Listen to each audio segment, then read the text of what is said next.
a quick introduction to the three different strands. The first strand is about innovative actions. This is funding for innovative pilot projects. Innovative actions is about identifying and testing innovative, transferable and scalable solutions to sustainable urban development problems. The second strand is capacity building, which we're focusing on today. So building cities' capacity for sustainable urban development. And we have a third strand, which focuses on disseminating and exchanging knowledge. So those three strands are all included in EUI.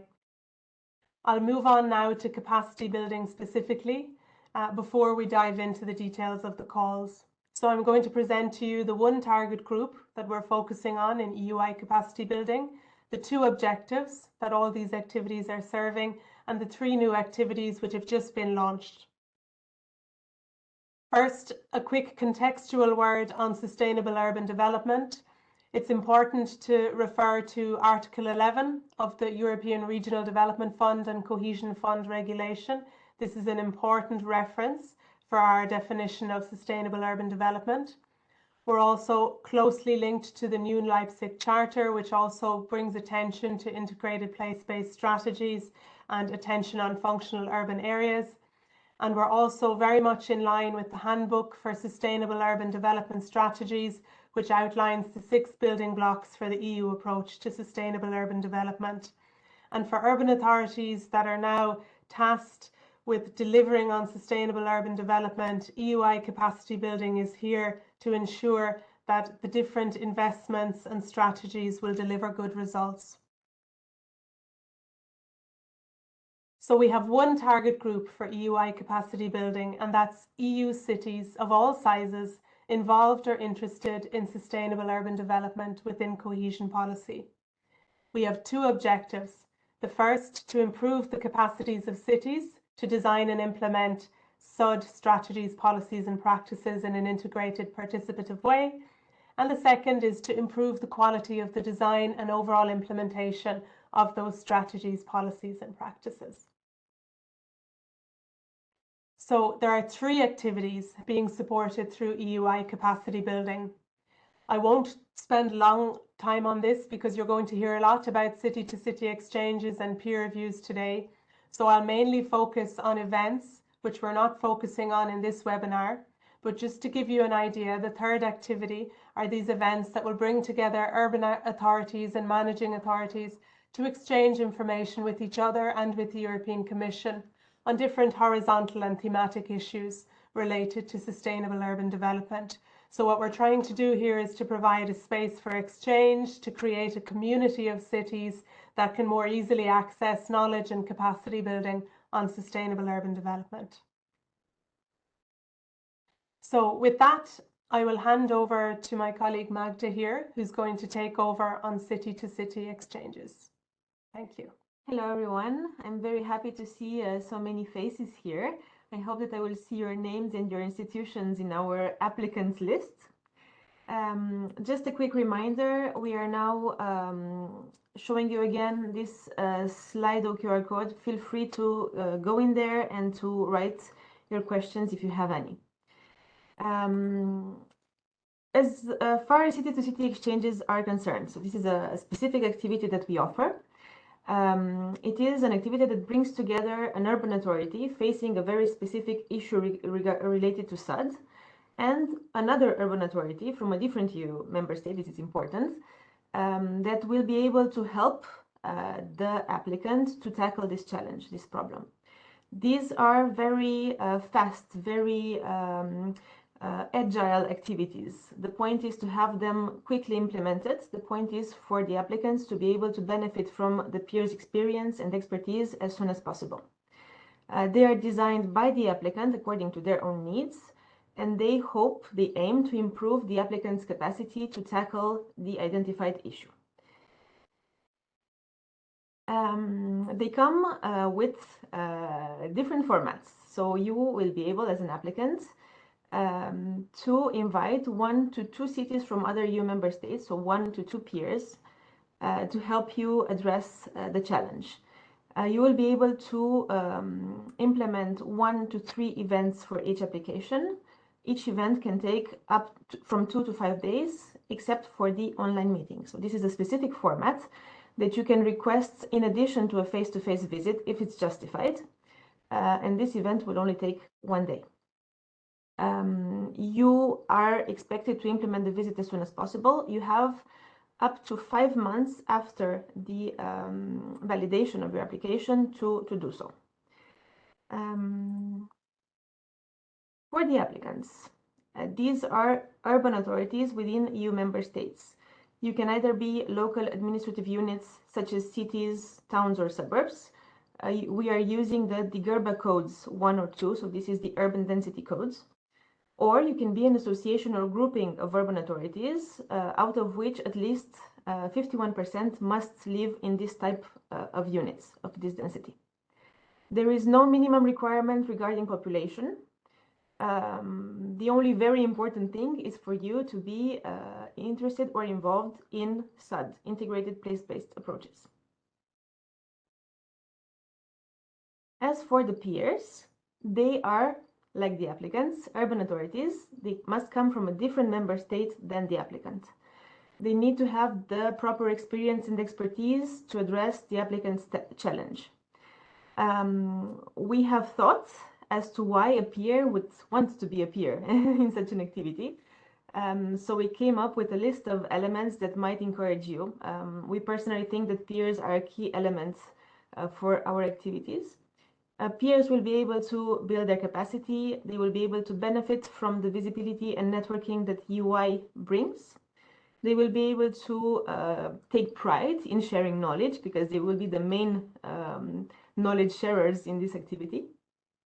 They will be able to fund their activity through a lump sum, and we'll see that a bit later. And they will be able to benefit from this very light and easy and fast process for application and reimbursement. These are our funding opportunities, first of all. So these are the available support elements that we have.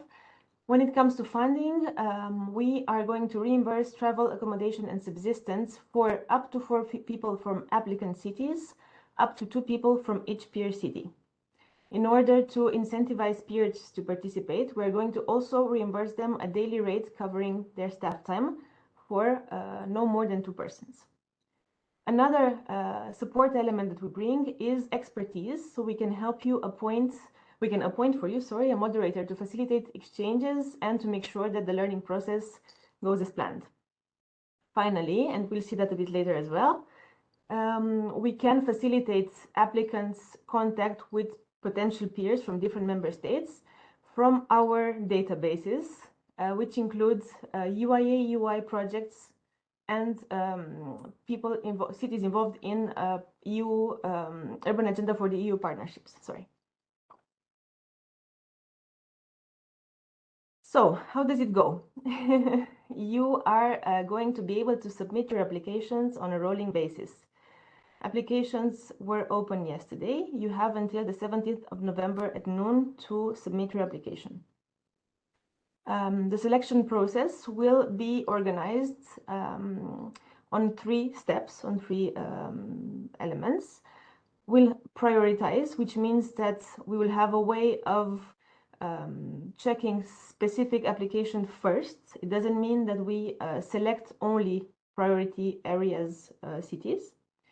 We'll carry out an eligibility check and then a quality evaluation, and we'll see that just a bit later.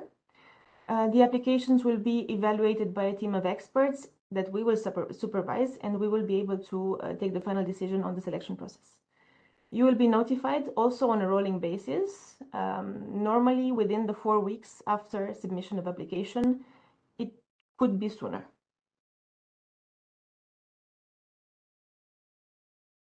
Just some quick words on the selection process, especially since this was one of the questions that some of you asked prior to the event. What does it mean? It means that we are trying to attract cities, urban authorities, coming from less developed regions that have less than 500,000 inhabitants, that have already participated in EUI peer review. This is going to happen a bit later in the half part, I think, of our application timeline. that have not yet benefited from an approved city exchange, or that have resubmitted a previously rejected application.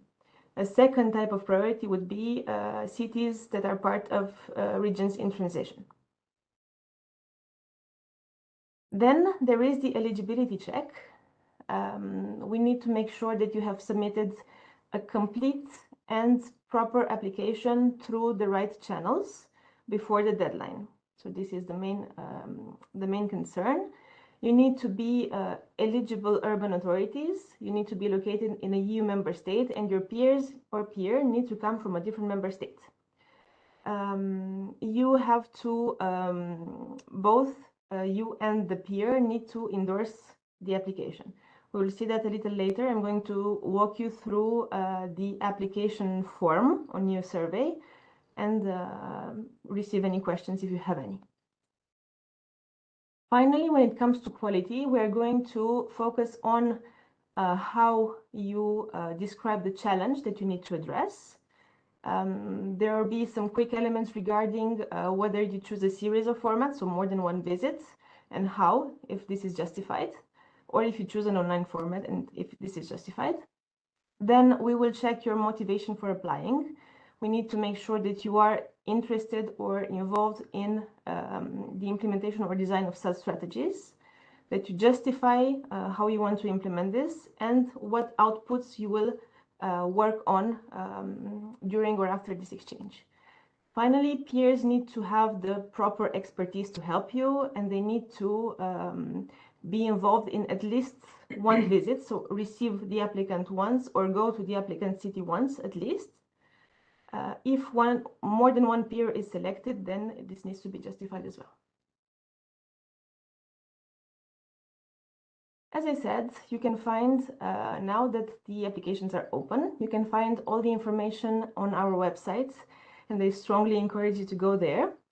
We created this form allowing for urban institutions, urban authorities to identify peers. If you don't have any ideas, or if you have heard of an excellent project in another European city that might interest you and you would like to contact that city but you don't have their connection, we can help you out with that, as long as they are a part of EUI, EUI, or Urban Agenda partnerships. The presentation will be on the website, so you will be able to check this QR code even later. All right. There will be a contract to sign, of course, European money, which means contract.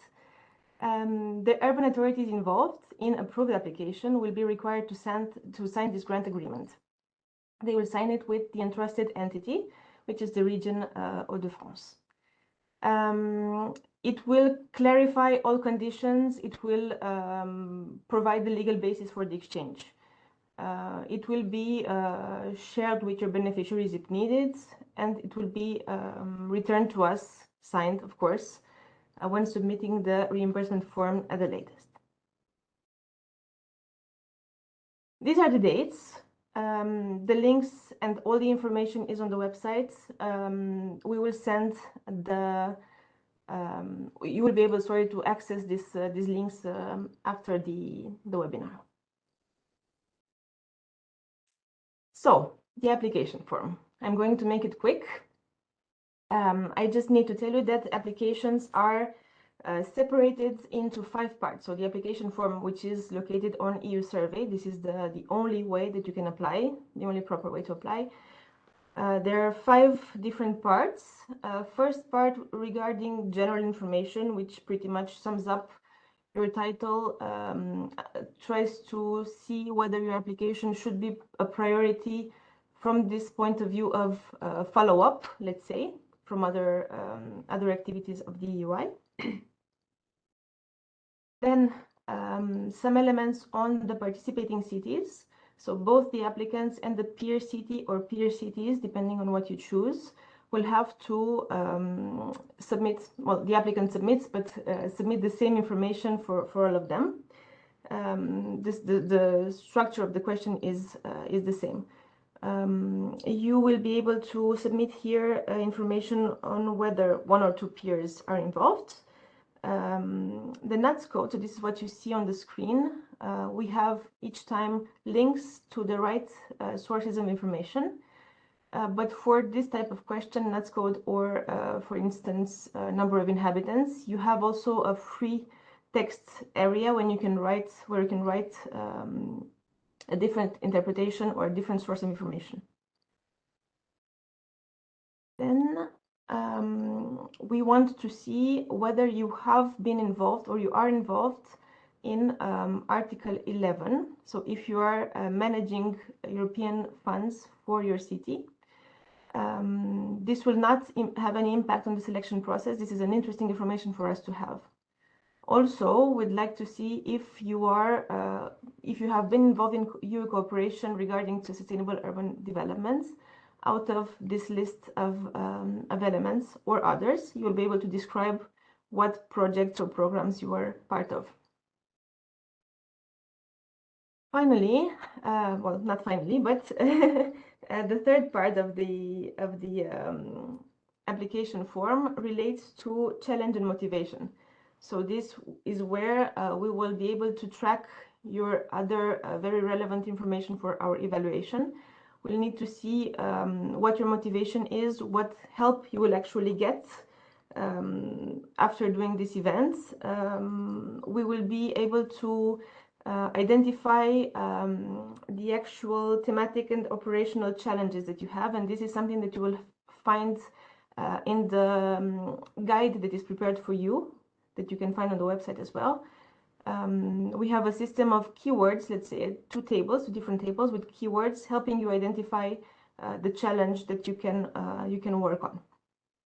This C part also describes your current situation regarding the challenge and helps you tell us what type of instruments you are going to work on or you are going to improve with this exchange. Then comes the part regarding the budget and the work plan. This is a bit different in the sense that you will need to download an Excel file and to fill in all the green spaces, all the green cells.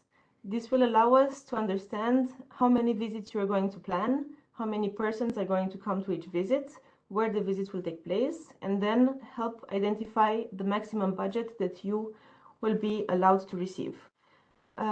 This is also on the website, so I'm just going to pass through it very fast. You will see it's quite clear, and in any way, we're at your disposal if you need to have any more information on this. Then we have the last part, which is the endorsements. We need two types of endorsements. First one is from the applicant's urban authority, and then the second one is from the peer or the peers. Then we have some contact information that is necessary for our contract.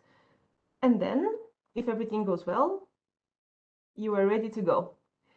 I hope that this has been clear. If you have any questions, please feel free to go on the... Oh, I see you have questions already. Okay, thank you. Super, thank you, Magda. Sure. So that was a quick overview of the city-to-city exchange. So very short, agile, quickly implemented visit between 1 and 3 events, need to be implemented within 5 months of approval. You can visit the peer in an outgoing visit, or you can welcome the peers to your city in an incoming visit. So we're going to look now at some of the questions you've been submitting. So you're asking, how long is the contract for? What are the timelines for the activities? So the contract really covers the duration of the exchange. As I've just summarized, you have 5 months from notification of approval to carry out the visits, whether you have 1, 2, or 3. So the contract covers this period of 5 months, plus there is a 1-month period whereby you can submit the follow-up report. So there will be a follow-up report to be submitted as a basis for reimbursement. This will provide us, for instance, with a list of participants. It'll cover the topics that were discussed.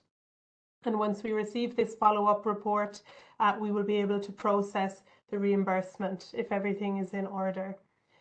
So the contract is covering that 5 months and the 1 month period allocated for reporting. There's a second question, is there a partnership platform for exchange visits, best practices or peer reviews? So as Magda presented, there is a form currently that allows you to request an introduction to an urban authority that's involved in urban innovative actions or urban agenda for the EU partnerships. In addition, if you're interested in being introduced to a specific URBACT city, the national URBACT points can be contacted to provide this introduction. So in our application guidance, you will be able to find the relevant links to this form and to the list of national URBACT contacts. In the long run, so meaning from next year onwards, we're hoping to have in place a peer search platform on the knowledge exchange platform that's being set up by EUI. So this platform will be called Portico. And as part of this, we're now trying to develop a peer search element so that you will be able to be more autonomous in finding peers. I'm wondering now, can I see additional questions that are specific to the city-to-city exchange? So there's a question, what happens after 17th of November? Will the call be repeated?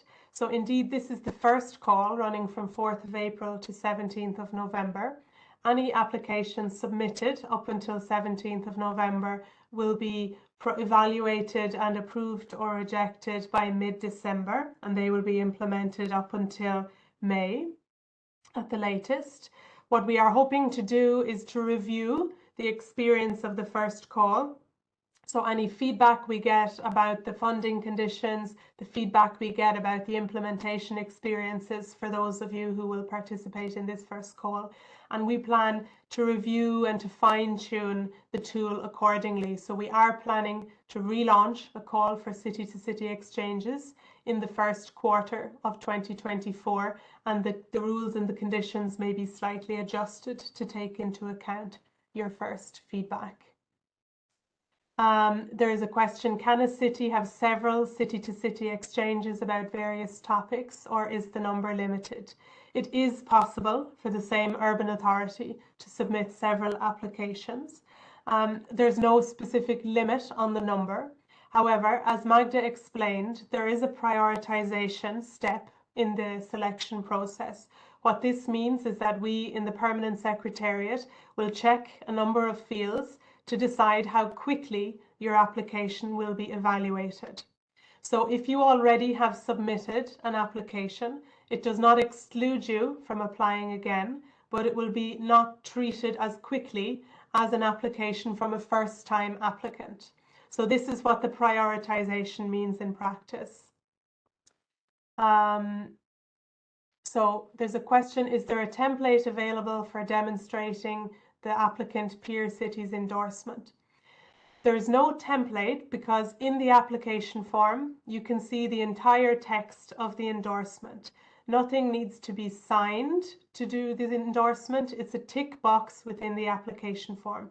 So by submitting the application form, you are confirming that the endorsement is given by an authorized signatory from the applicant city and the peer cities that are listed.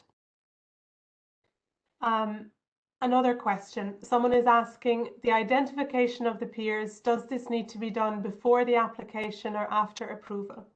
So the peers need to be identified by the applicant before applying, because in the application form you need to name the peers and justify how they will help you tackle your implementation challenge. So it's essential to identify them in advance. In the future, one of the things we may consider is to allow applicants in a future call to apply and request support for identifying peers, but this is not the case for this first call. Someone is asking about, are there any eligibility requirements with regard to population? As Magda mentioned, there is no population limit or requirement. City-to-city exchanges are open to cities of all sizes. As part of the prioritization, we will be bumping to the top of the queue applications that come from urban authorities with less than 500,000 inhabitants. So again, if you have 1 million inhabitants, you can still apply. However, you will not be evaluated and notified as fast as a smaller or a medium-sized city. So this is again the prioritization in action.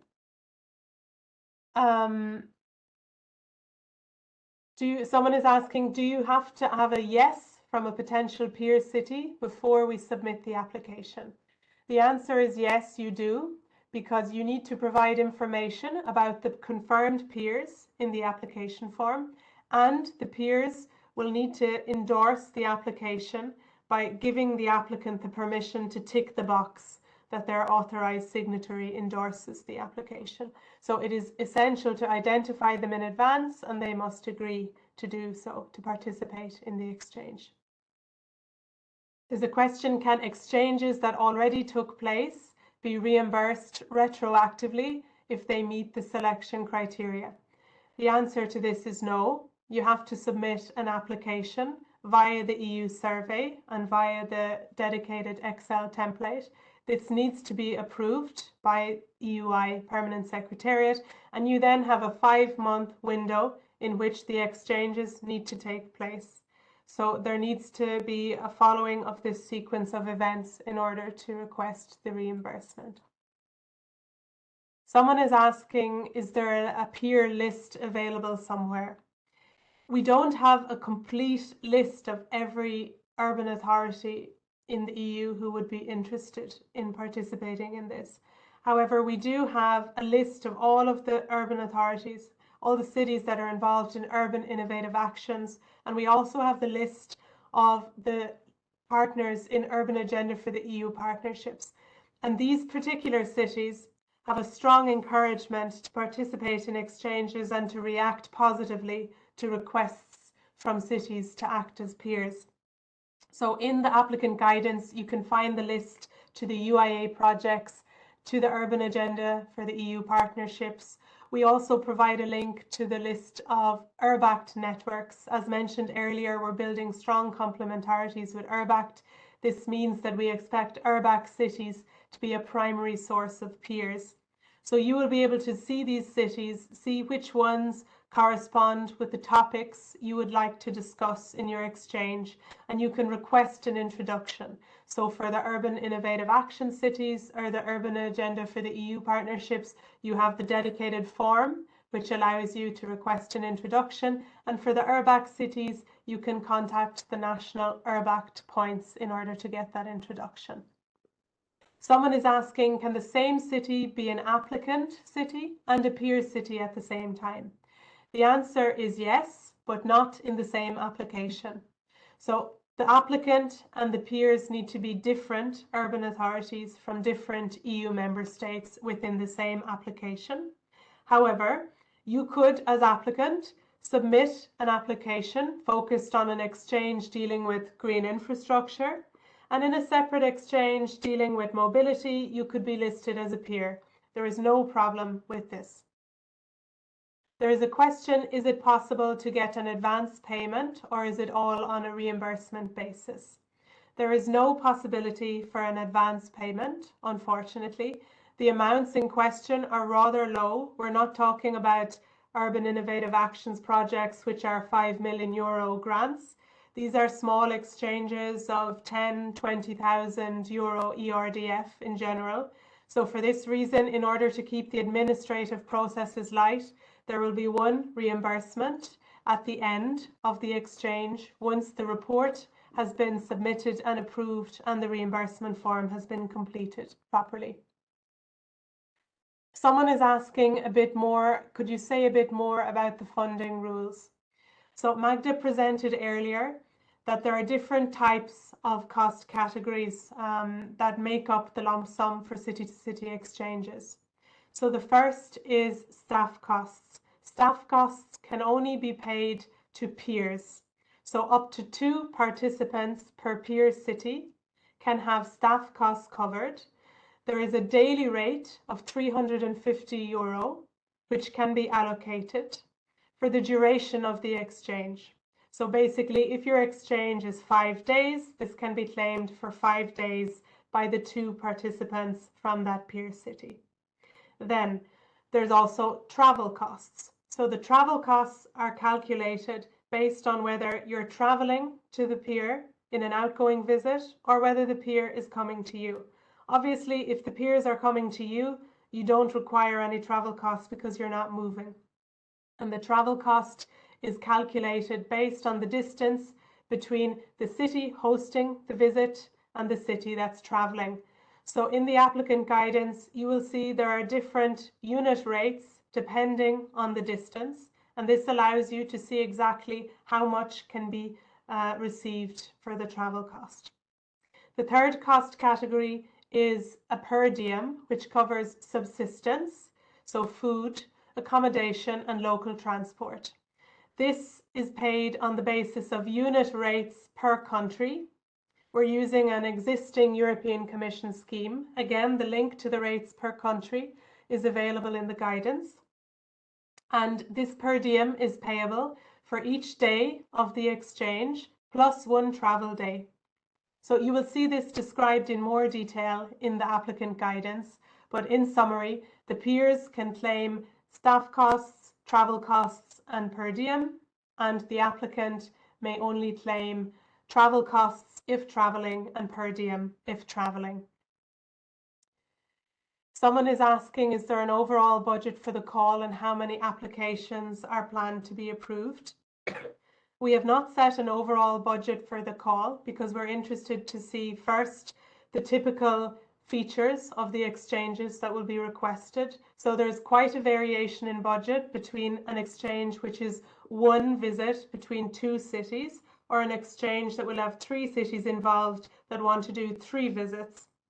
We're expecting to approve 100 of these applications in the course of this call.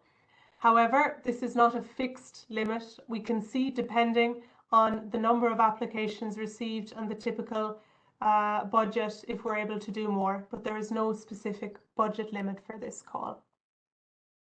Someone is asking, can I choose a peer outside of the EUI network?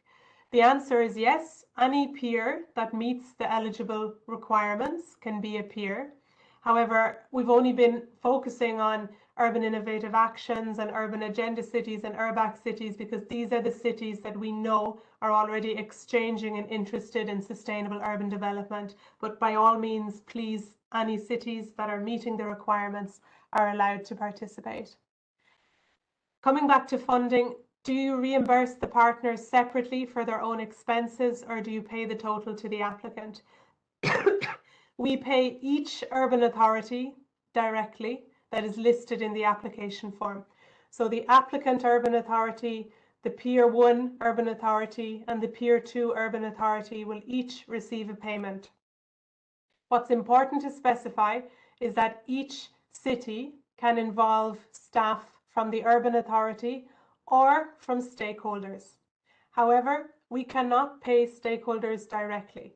So if a peer wants to participate with one staff from the urban authority and one stakeholder, perhaps somebody from a CLLD local action group, it is the urban authority who needs to submit the budget for 2 participants. They will submit the reimbursement form allowing them to be paid for those 2 participants, and it is up to that urban authority to make the arrangements to transfer the funds to the stakeholder if needed. So stakeholders can participate, but their budget must be included in that of the urban authority. Sorry, The questions on the screen, perhaps?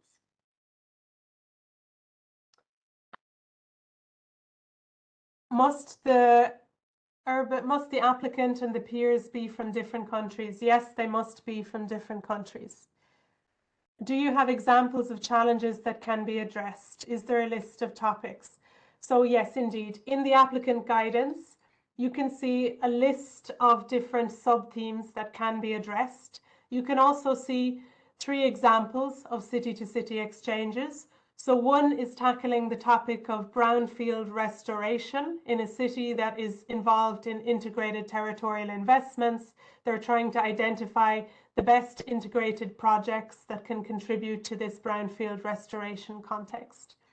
Another city could be interested in urban reforestation and involving vulnerable stakeholder groups in identifying the most appropriate zones of intervention.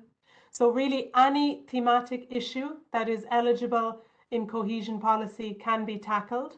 And when defining your challenge, we expect you to refer to thematic issues. So maybe economic aspects, environmental aspects, social inclusion aspects, but also the operational challenges. So involving stakeholders, monitoring and evaluation, funding financial instruments, how to integrate between sectors, how to align policies at different levels. So your challenges are expected to combine the thematic and the operational, and you will find a list of suggestions in the guidance.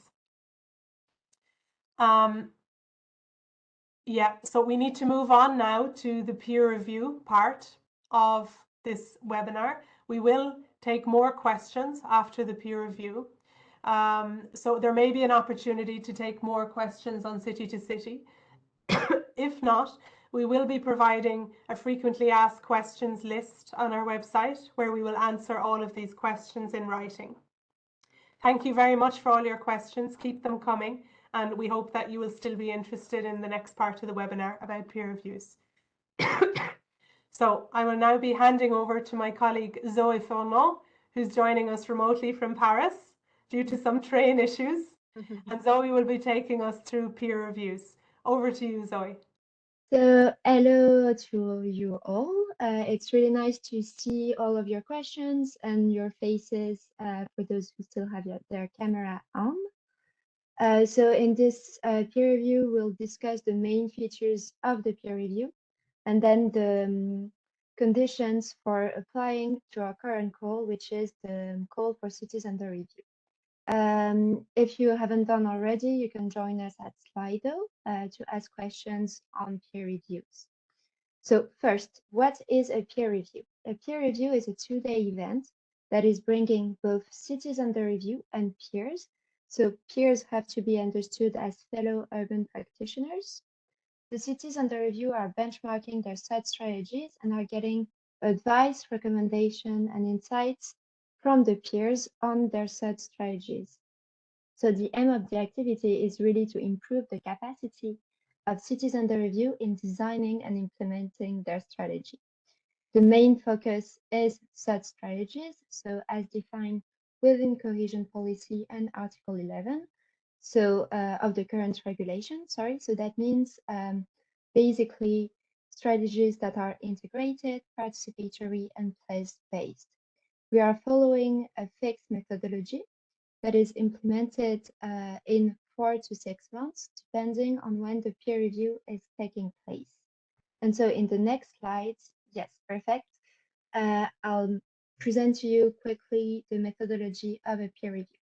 We are asking cities under review to define 3 guiding questions based on the challenges they are facing when they are designing or implementing their SUD strategy. So the idea is to ask cities under review to build on their guiding questions that are based on the 6 building blocks of the Handbook for Sustainable Urban Development Strategies. This handbook was developed by the GRC, so the Joint Research Center. They are 6 building blocks: strategic dimension, territorial focus, governance, cross-sectoral integration, funding and finance, and the last one is monitoring. We are also asking cities under review to do a SAT for SUD analysis. So it's another tool that was developed by the GRC, and it's called the Self-Assessment Tool for Sustainable Urban Development Strategies. And we are asking the cities under review to base their guiding questions on the results of this analysis. The tool aims at helping cities assess the strengths and the weaknesses of their strategies as defined by cohesion policy.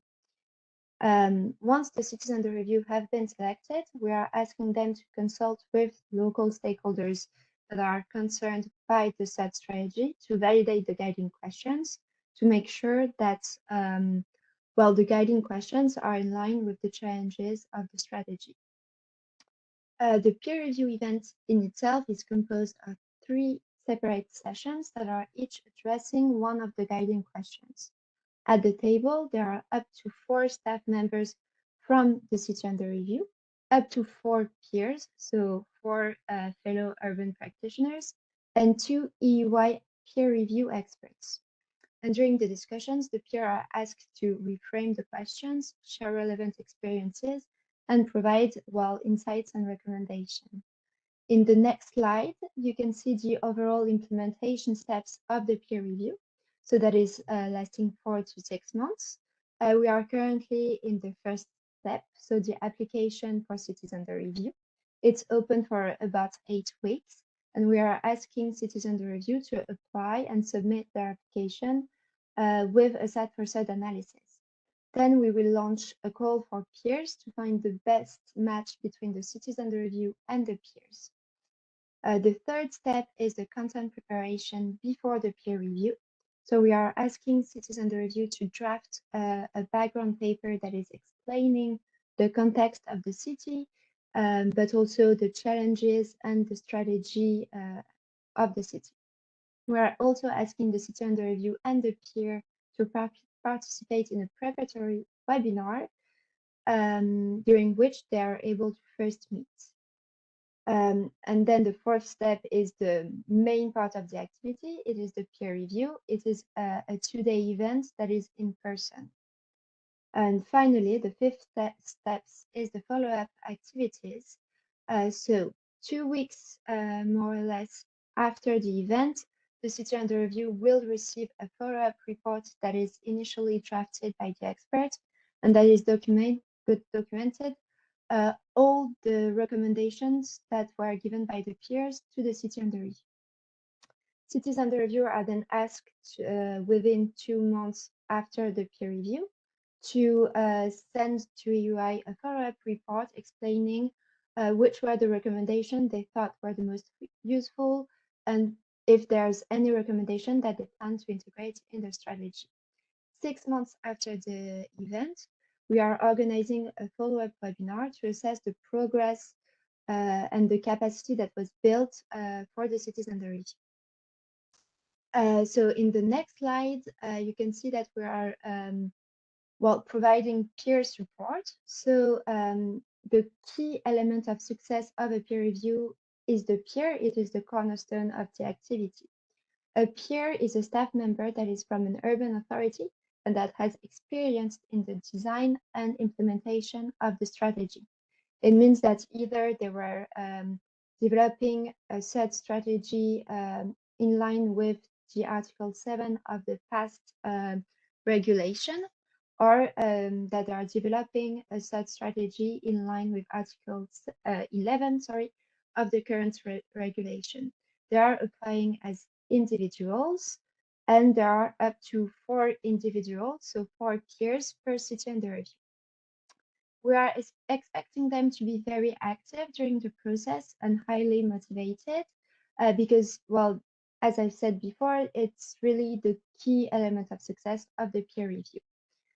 We expect them to review the background paper of the city under review, to participate in the webinar, and to provide recommendations during the event. We are matching cities under review and peers based on the relevance of the experience of the peer, but also based on the quality of the motivation. We are also offering additional support, so expert support. There will be 2 EUI peer review experts allocated per city under review. They will support the city under review throughout the whole process. So that means helping them prepare and review the documents that we are asking to the city under review to draft, overseeing the preparation of the recommendation of the peers, moderating both the preparatory webinar and the peer review event, and drafting the first version of the follow-up report. We are also providing financial support, both for cities under review and peers. It is in the form of a lump sum, and there's no co-financing required. For cities under review, the staff of the urban authority and the stakeholders organization may be eligible to have their expense covered. as long as there is one person from the urban authority involved in the event. The financial support is reimbursed to the urban authority of the city under review, who is then responsible to set up reimbursement arrangement with their stakeholders. In terms of financial support, so we are covering travel costs for 4 people and per diem for 3 days for up to 4 people. For peers, the same rule applies, so we are covering travel costs and per diem for 3 days, and we are also offering staff costs, for up to 5 days. So for cities under review, financial support is available unless you are hosting the event. So now maybe we can look more in depth at the call for cities under review. So the call will close on the 29th, of May. Depending on the number of applications we'll receive, the earliest date for confirming the selection of cities under review is the 12th of June, but that will really depend on, well, the number of applications we are receiving. You can, so you have to submit your application via EU survey. Only applications that have been submitted through EU survey will be declared eligible. So it's really important to, well, use EU survey. We are providing you with a courtesy application form that is available on our website. We also have additional guidance and information on our website. Eligible applicants are urban authorities within EU member states that are designing or updating a sustainable urban development strategy in line with Article 11 of the current ERDF regulation. So as I've mentioned before, I think Article 11 cities are urban authorities that have been appointed by their managing authorities to design a sustainable urban development strategy in line with Article 11 of the ERDF regulation. We also have set up 4 prioritization criteria. So the first one is for newly appointed Article 11 cities. So that's cities that were not developing a such strategy in the past. Cities who have a population of less than 500,000 inhabitants, cities that are located within less developed regions and transition regions, and cities that did not benefit from a UDN peer reviews in the past. In terms of evaluation, so we have a 2-step approach. First, the eligibility check. So we are checking that the application form is eligible, as that means that all the fields are properly filled out and that the application form has been submitted through your survey, and that the applicant meets the eligibility criteria. We have then a second evaluation if the applicant is eligible. That includes the prioritization score. So the prioritization score is defined by the prioritization criteria that were mentioned in the slide before. They act as a sort of bonus point to the overall quality evaluation. In terms of quality criteria, we have 4. So the first one is the challenge definition and coherence. So that includes the description of challenges, the definition of the guiding questions, and the coherence and consistency of the guiding questions with the results of that first set. We are also checking the consistency with Article 11. So that means that the guiding questions and the application are consistent with the context and the changes of sustainable urban development as understood within Article 11 of the regulation. We need to be able to clearly identify your strategy and that the status and the timeline of the strategy are coherent. The third criteria is motivation and building of capacities, as we want to make sure that the applicant has well understood the overall goals of the activities and that they know what they are expecting to gain from the activity. And finally, the last quality criteria is the maturity of the sustainable urban development strategy.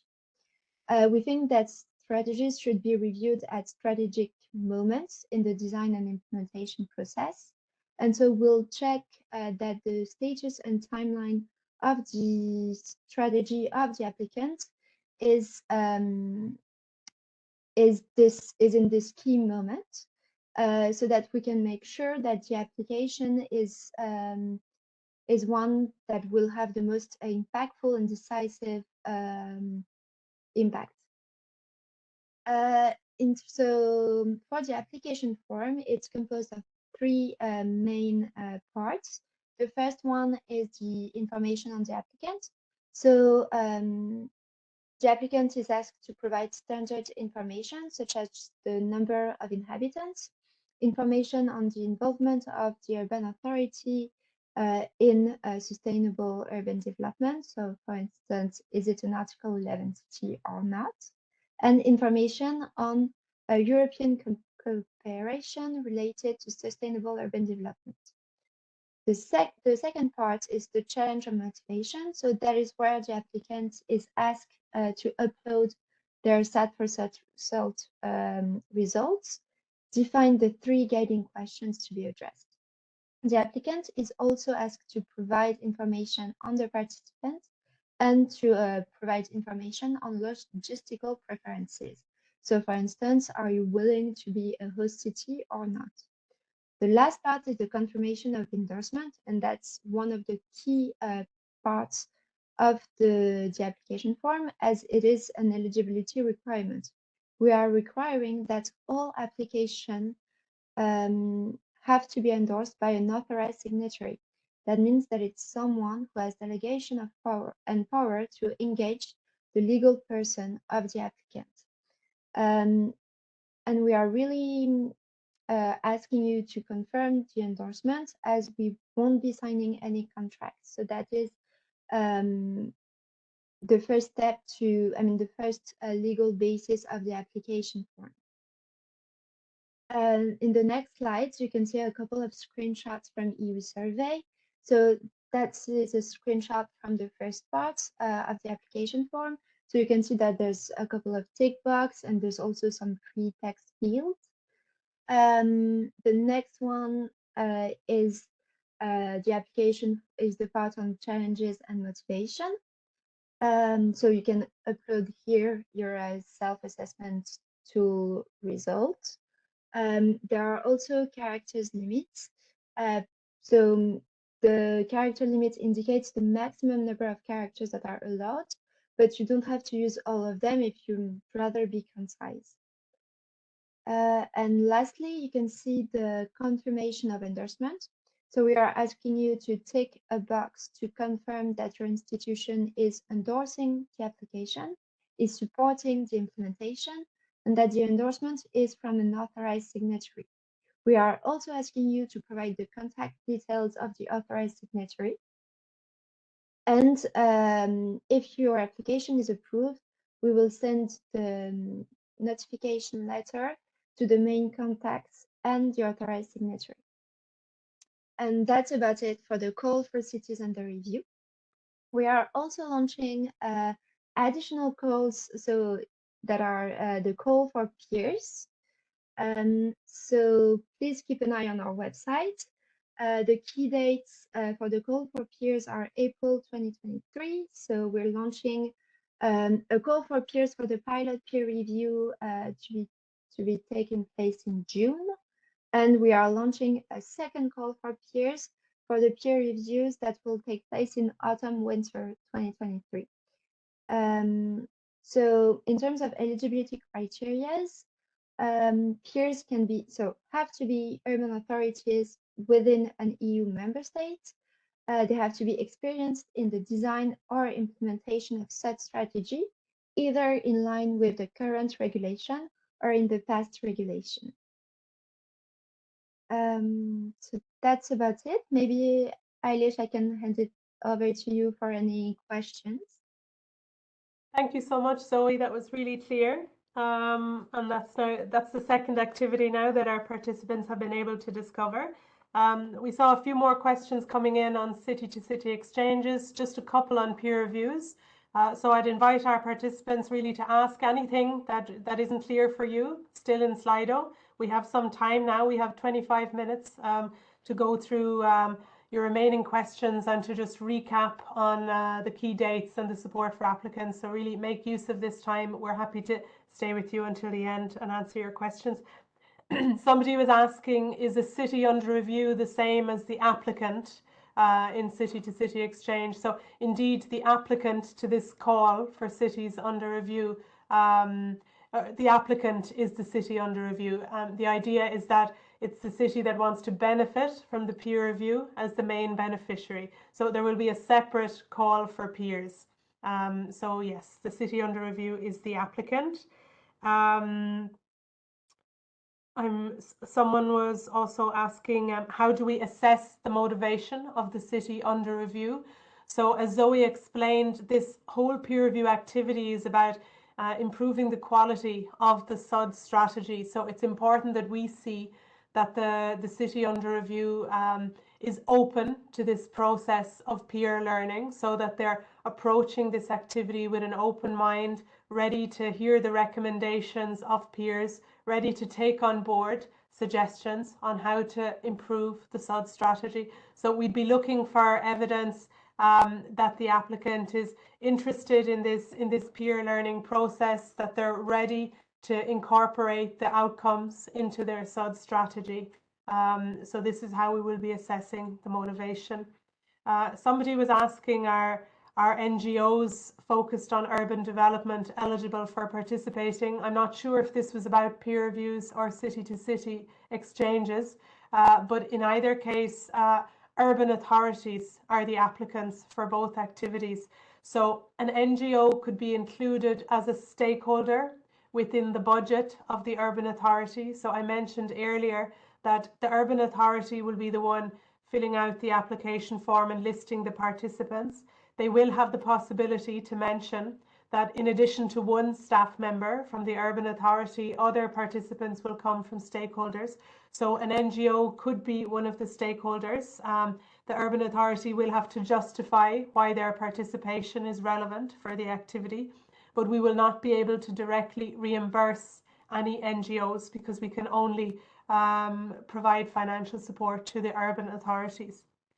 Somebody was asking, okay, somebody doesn't understand what is meant by city under review. Can we explain it once more? So in a peer review, there are two types of cities. There is a city that is benefiting from the peer review, the city that has the SUD strategy that is being examined in the activity, and we call this city the city under review. The other cities involved are peer cities. So they are different cities from other EU member states who are coming together to provide their recommendations on how to improve the SUD strategy of the city under review. So basically the city under review is the primary beneficiary who's benefiting from the peer review, who has the SUD strategy and who's looking for these recommendations on how to improve it. Somebody's asking, do the applicants or the cities under review have to have a fully fledged SUD strategy, a comprehensive document with objectives, indicators, commitments? So as Zoe mentioned, the maturity of your strategy is one of the requirements that will be taken into account in the selection process. In order for the peers to understand what's in your SUD strategy and to have a sense of where it's weaker or stronger, there needs to be some base level of content already available. So we advise that cities that already have a draft strategy are in a very good moment to apply for a peer review, because you will be able to provide your strategy to the peers. They will see exactly what's in it, but you will have the peer review in the moment where it's still possible to take on board comments and recommendations from peers. So if you don't yet even have a draft, it makes it very difficult for the peers to understand where you're at, what will be in your strategy. So the impact of the process might be a bit more limited. Similarly, if the strategy is already approved, it may be difficult for you to take on board the recommendations that are coming from the peers. So basically, we would advise you to have a draft strategy in order to make the most out of the peer review process. Somebody is asking, can any city implementing sustainable urban development apply as a peer under the current peer call? I think this might be about city-to-city exchanges, sorry, because we're talking about peers in both activities. I'll just say that any city that's, for city-to-city exchanges, any city that's interested in integrated place-based approaches is allowed to apply. We had a question earlier for city-to-city exchanges, do you have to have a SUD strategy specifically? The answer is no. You need to be interested in integrated place-based approaches, but it's not a requirement that you have a SUD strategy. We would expect as an urban authority that you would be looking to develop this integrated place-based approach in your policy documents. But when we say it's a requirement to have a SUD strategy, this is only about peer reviews, because the peer review is really focused on the strategy itself. Someone is asking, what about good mobility practices? What can we do to avoid short distance flights? So indeed, we're aware that these activities can lead to additional travel. And this is why in the context of city-to-city exchanges specifically, we have introduced the possibility for an online exchange as a follow-up. So we do think that the face-to-face contact is very important in order for capacity building. So we do have a requirement that there would be at least one face-to-face interaction between the applicant and the peers. But if a second event would be needed as part of a city-to-city exchange, this second one could be online. In the case of peer reviews, the core of the peer review event is a face-to-face event, so the participants will be required to travel.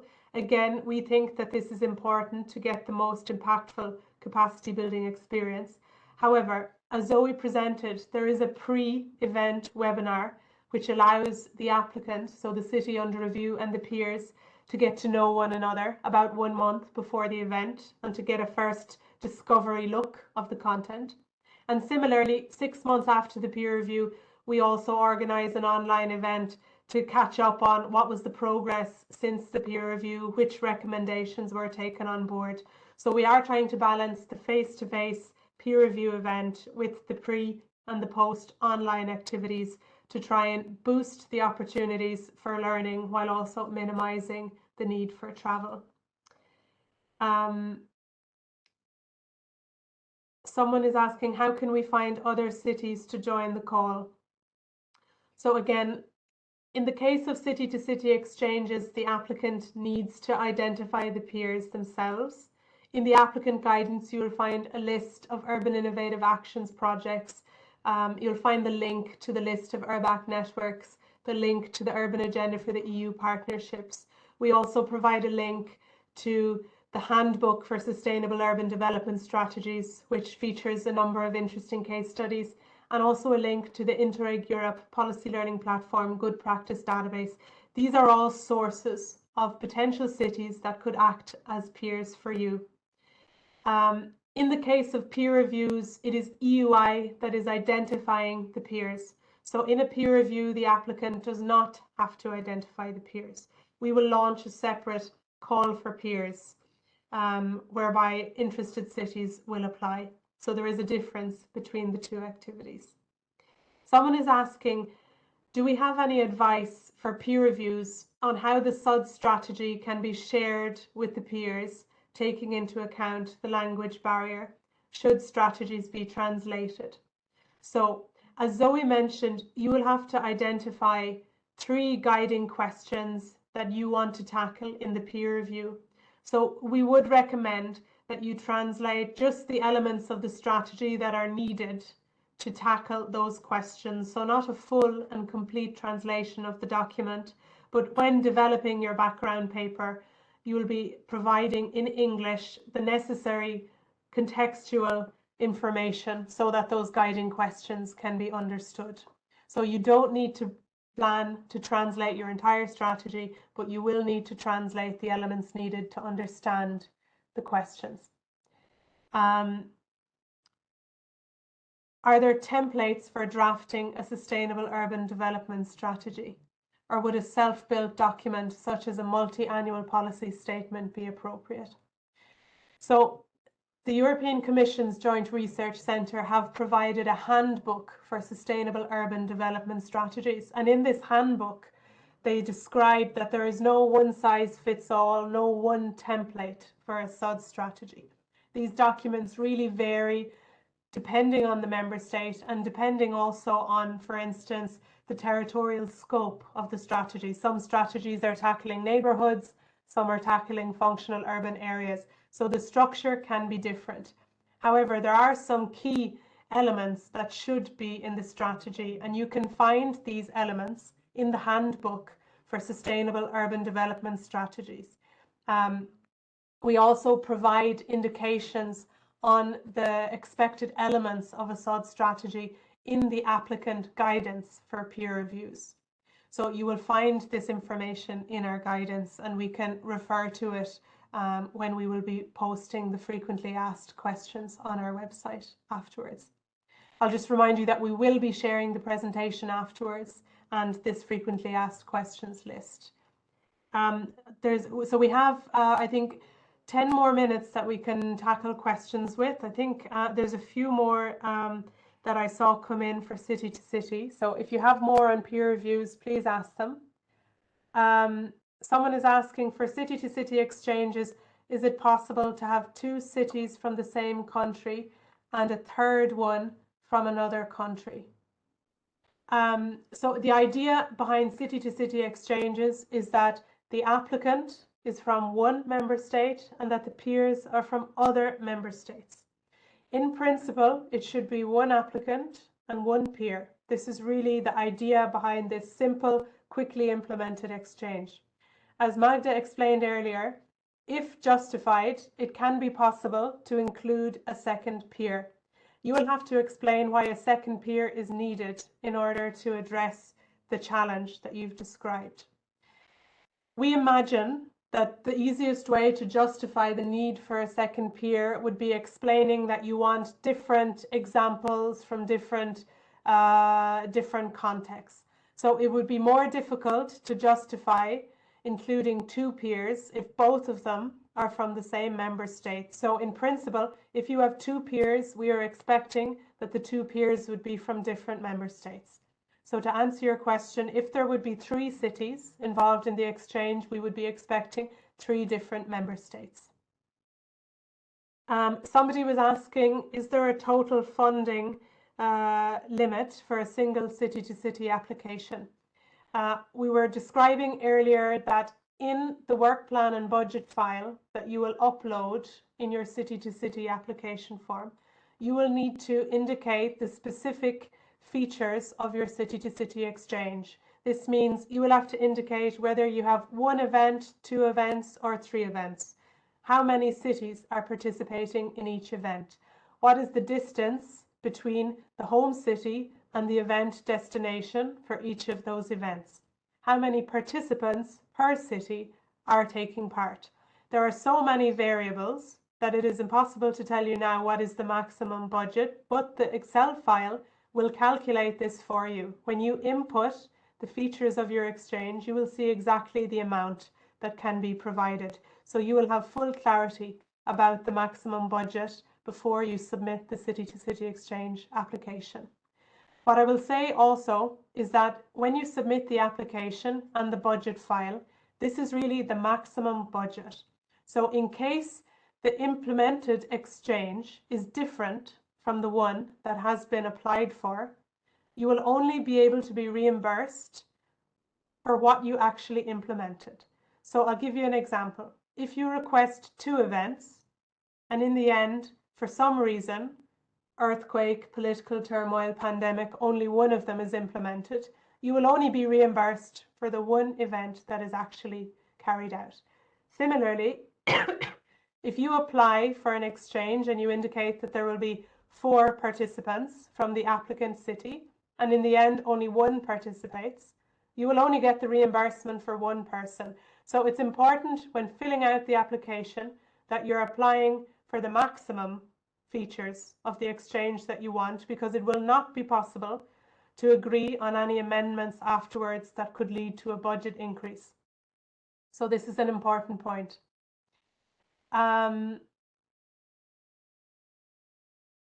Do we have any other questions? Sorry, Just one. So someone is asking, can you give more information about the call for peers for peer review in Thessaloniki at the end of June? So indeed, we are planning a first peer review in Thessaloniki at the end of June. This peer review has not been put together based on the call that's about to launch. The European Commission Joint Research Centre launched a call for cities that would like to take part in a peer review last autumn. They're doing a first peer review in April. However, there was a lot of interest in this call launched by the JRC. So EUI have agreed with the JRC to do a first pilot peer review in June using the cities that applied to this call. So for that call, we already have selected the cities under review, and we will be shortly launching a call for peers. So we will be looking for up to 4 cities who want to act as peers for each of the cities under review. So we are finalizing this week the guiding questions with each of the cities that will be reviewed in that Thessaloniki event. So as early as next week onwards, we need to confirm that in the coming days, we will be ready to launch a call for peers, which will allow cities to apply to be peers. So please keep an eye on our website and on our social media for the exact date of when that call for peers will be launched, and it will be open for 1 month. I think I saw a question about the prioritization, and I think it's worth confirming to you that the prioritization works differently in city to city versus peer reviews. So in city to city, we heard that the prioritization is something that's done before the evaluation actually starts.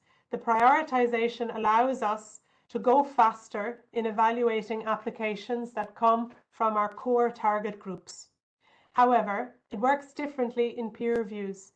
The prioritization in peer reviews is part of the evaluation process. What this means is that we do have a limited number of cities that can be peer reviewed in a peer review, because we can only tackle 3 to 5 cities in any event. So necessarily we will have to select some and we will have to not select others. So in this sense, the priority groups in peer reviews do actually determine your chances of being accepted or not. If you are not approved to benefit from a peer review as the city under peer review, there'll be a few different options. We could, for instance, offer a fast track city-to-city exchange, whereby you could more quickly have a city-to-city exchange request validated, whereby you could self-organize a peer review in your own city. So rather than coming to one of the peer review events where there are 3, 4, 5 cities being peer reviewed in parallel, you could have a city-to-city exchange whereby 2 cities would come to you, and together you could use our methodology of benchmarking and providing recommendations on your SUD strategy in the context of a city-to-city exchange. So the application will go faster because you would have already applied for a peer review. In addition, we could also recommend that you reapply for a peer review in the coming cohort. So this call for cities under review refers to events that will take place this autumn winter, so October, November, December. In October 2023, we are planning to launch a second call for cities under review, and those events will take place in spring, summer 2024. So this would be another option. If you're not selected in this call, we may refer you to the next call where you could have a chance to be selected once again. We have a question: as a peer, do you apply as an individual or as a representative of your urban authority, your employer? So in the case of peer reviews, the peers are applying as individuals. What this means is that by filling out an application form in the call for peers, you are saying that you personally are able to provide expertise on the topics, and you personally will participate in the activities. So it won't be possible to come back a month, 2 months after approval and say, actually, it'll be my colleague, they're the right person. By applying to the call for peers, you're saying, no, it's me, I'm the person who's going to provide expertise on these topics. So you have to be a representative of an urban authority in the sense that you need to be the staff member of an urban authority, and the experience you will bring will be based on the job you do for your urban authority, but you are applying as an individual. I'll just say a word on the difference in the contractualization also. So I mentioned earlier, for city-to-city exchanges, as Magda presented, there will be a contract that needs to be signed between the entrusted entity, which is Hauts-de-France region, and the beneficiaries of the city-to-city exchange. So after approval of your city-to-city exchange application, we will send you a contract which will need to be signed by each of the urban authorities, so applicant, urban authority, and peers, and that will need to be returned to EUI before submitting your reimbursement request.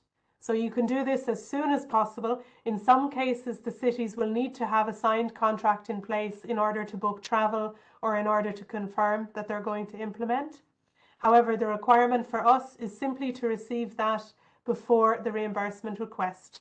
So if for any reason this takes a bit longer and the cities involved don't need it to start planning or start travelling, you are free to proceed in implementing as fast as possible. The reason why we need you to sign a contract for city-to-city exchanges is because we will not be participating directly in the city-to-city exchanges. You're applying for this bottom-up activity, which we will not attend, and then you will provide a report telling us what happened. However, we need a more sound legal commitment that you're going to implement the activity as approved. And this is why we need you to sign the contract. In the case of peer reviews, the activity is organized in a much more top-down way. So basically, EUI is selecting the peers. We're accompanying the process entirely with our team of experts. We will be participating in each of the events. So we will have a lot of opportunities to ensure that the participants who are receiving funds are delivering what they need to do and implementing the activity as expected. So for this reason, we are able to take a lighter approach and there's no contract to be signed for the peer reviews. I have a final question now, and it's about how experts will interact with the cities in the two activities. So in the case of city-to-city exchanges, EUI can appoint an expert moderator if requested in the application form. This is not mandatory, it's your choice, and you're very much encouraged to do it without an expert moderator if you don't see the need. However, if you request an expert moderator, EUI will appoint one of our team of moderators, and you will be informed who they are within the same week, whereby we notify that your application is approved.